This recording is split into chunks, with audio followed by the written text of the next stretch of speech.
ओम नमो आदे सर्वांना. तर सर्वांना आजचा दिवस चांगला जावा हीच कानिपनाथ बाबांशी प्रार्थना करते आणि आजच्या एक नवीन व्हिडिओमध्ये सर्वांचं स्वागत करते. तर अशी गोष्ट की 99% लोकांना माहिती नाही, धनतेरसच्या दिवशी काही 3 वस्तू चुकूनही दुसऱ्याला दिल्या तर लक्ष्मी दूर जाते. पण हे 3 वस्तू आहेत आणि त्या दिवशी शुभ व अशुभ मुहूर्त कोणते हे सगळं मी या व्हिडिओमध्ये सांगणार आहे. तर त्याच्या अगोदर तुम्ही तुमच्या घरामध्ये समृद्धी, सुख, पैशाची वाढ असावी अशी इच्छा असेल तर व्हिडिओ शेवटपर्यंत नक्की बघा. आणि जर चॅनलवरती जर तुम्ही नवीन असाल तर चॅनलला पण सबस्क्राईब करा आणि बेल आयकन प्रेस करायला अजिबात विसरू नका. जेव्हा कधी मी नवीन व्हिडिओ अपलोड करेल त्याचं सर्वात अगोदर नोटिफिकेशन तुम्हाला पडेल आणि तुम्ही एकही व्हिडिओ मिस करणार नाही. तर धनतेरस किंवा धनतेरस म्हणजे दिवाळीचा एक भाग आहे. या दिवशी धनतेरस देवी प्रकट झाली. अमृताच्या कलशाने आरोग्य, समृद्धी याचा घोतक. या दिवशी लक्ष्मी पूजन, धन, आहेरे आणि नवे सोने चांदी खरेदी करण्याची परंपरा आहे.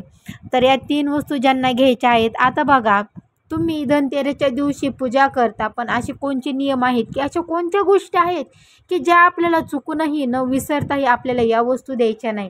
तर या वस्तूने आपल्या घरामध्ये लक्ष्मी आपली साथ सोडेन, आपल्या घरामध्ये दारिद्र्य येईल, आपल्या घरामध्ये नकारात्मकता ऊर्जेचा इतका परिणाम वाढेल की आपल्याला अक्षरशः जीव देण्याची सुद्धा बारी येईल.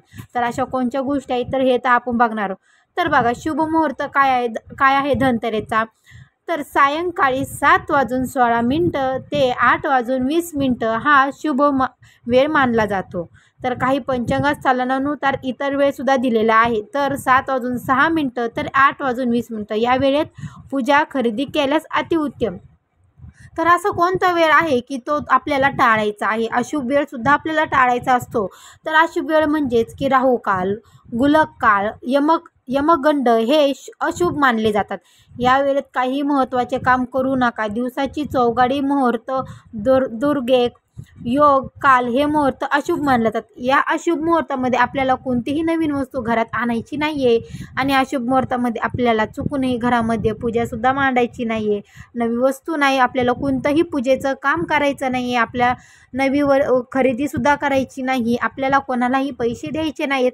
कारण की राहू काल, गुलक काल, यमगंड, ऋद्वेग, योग काल हे खूप अशुभ काल आहेत. याचा परिणाम खूप वाईट ठरतो. त्याच्यामुळे आपल्याला हे सुद्धा लक्षात घ्यायचं आहे की आपल्याला अशुभ काळामध्ये सुद्धा ह्या गोष्टी टाळायच्या आहेत. आणि शुभ काळ तर आपल्याला माहिती आहे की 7:16 ते 8:20 हा शुभ मुहूर्त आहे. तर हा सुद्धा आपल्याला लक्षात ठेवायचा आहे.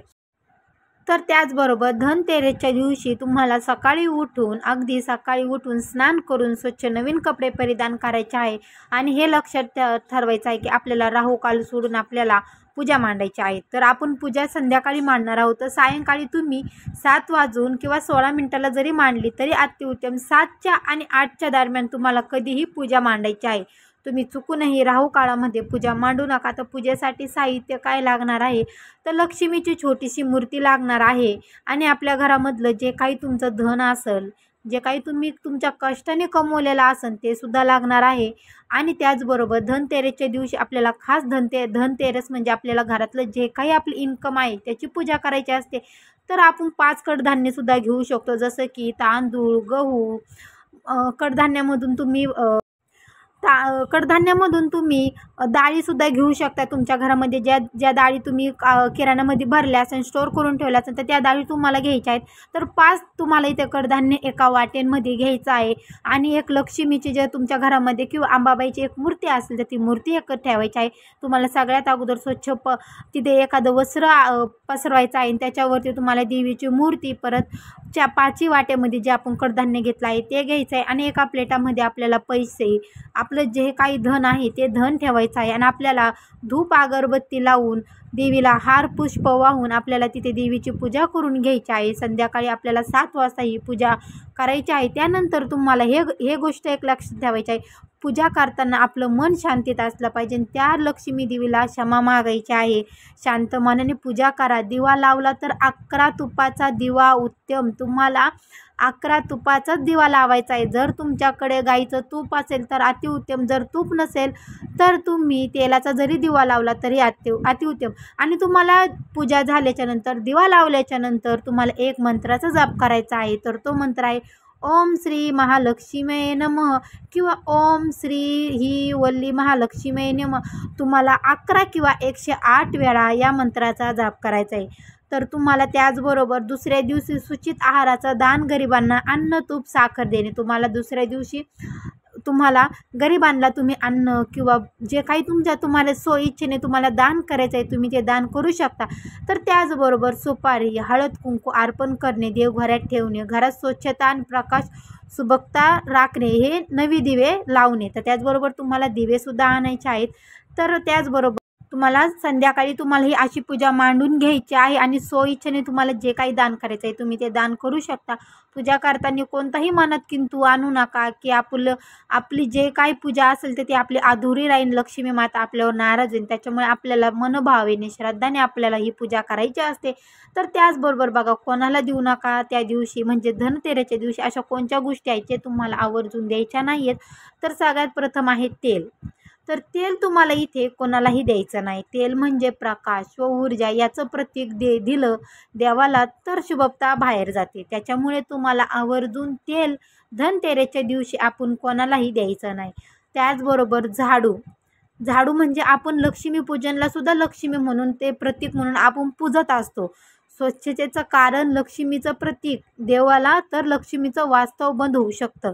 त्याच्यामुळे चुकूनसुद्धा लक्ष्मीसुद्धा तुम्हाला द्यायची नाही आहे. त्याचबरोबर धनतेरसच्या दिवशी पैसे, नाणे हे सर्वात महत्त्वाचं. धनतेरसच्या दिवशी पैसा बाहेर गेला तर धनशाय लक्ष्मी ही निघून जाते. तर लक्षात ठेवा, आपल्याला पैसे आणि नाणे चुकूनही कोणाला द्यायचे नाही, कोणाचे उसने घ्यायचे नाही आणि कोणाला उसने द्यायचे नाही. कितीही अडचण असो पण अडचणीला आपल्याला सामोरं जाऊन आपल्या घरातून या 3 गोष्टी अजिबात बाहेर गेल्या नाही पाहिजे. ह्याचं सर्वांनी लक्षात घ्या. चुकूनही तेल, झाडू, पैसे, नाणे या साऱ्या गोष्टी आपल्याला घराच्या बाहेर द्यायच्या नाही आहेत कोणाला. ह्याचं कारण असं होईल की आपली लक्ष्मी जी आहे घरात नांदते ती आपली साथ सोडून जाईल.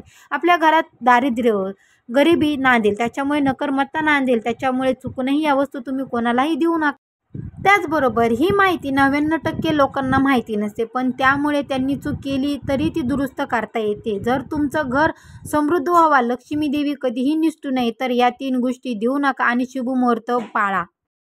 या व्हिडिओला लाईक करा, शेअर करा आणि आपल्या मित्रपरिवारात ज्यांना हे माहिती नसावे आणि आणखी अशा धार्मिक उपयुक्त व्हिडिओसाठी सबस्क्राईब आणि बेल आयकन प्रेस करा. ज्यांना कोणाला धनतेरसच्या दिवशी अशा 3 वस्तू द्यायच्या नाहीत, त्यांना जर माहिती नसेल तर तुम्ही हा व्हिडिओ त्यांना नक्की शेअर करा आणि लक्ष्मी मातेचा नक्की तुम्हाला आशीर्वाद भेटेल. आणि कमेंटमध्ये ओम महालक्ष्मी नमः ही कमेंट नक्की करा. तर सर्वांना इथे धन्यवाद.